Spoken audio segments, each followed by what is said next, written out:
And I would just like to know from the start, where did this journey with horses begin?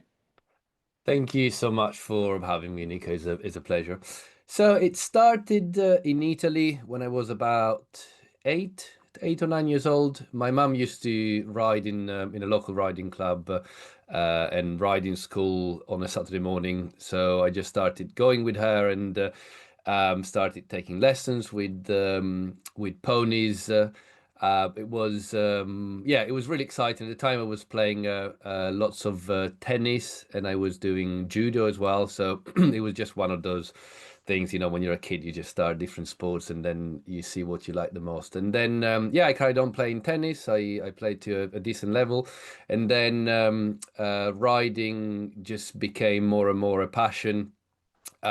We couldn't really afford to buy a horse, so I had a horse on lease. Well, actually, before I got given a pony by a show jumper who used to deal in ponies as well, and that was great because it gave me a chance to to do my first sort of regional championships and things like that.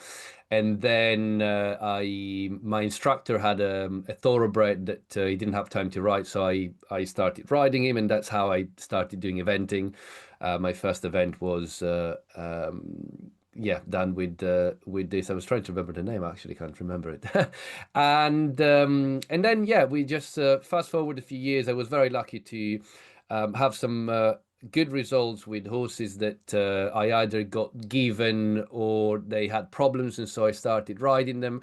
And so the Italian Federation gave me a New Zealand thoroughbred to ride. The federation used to have a very good program that would give a chance to Olympic riders and then down the grade young riders and juniors to have a chance to always have horses that the federation would own and that they would ride. It was a very, very good system, very well run. I was lucky that I got at the very end of it.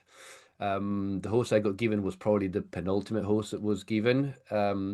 And that horse with that horse I did my first junior championships. We did quite well in those. And then I got offered a good job when I was 18, just out of high school, but working with horses. But I decided not to accept it because I wanted to go to uni. I wanted to have a sort of an alternative in life. I like the idea of having alternatives, and that's what I did. But whilst I was studying, I carried on riding. I was riding a couple of horses for an owner, and then when I finished university, I accepted a very good job for a very wealthy Italian man passionate about horses, and that's how I started sort of riding professionally.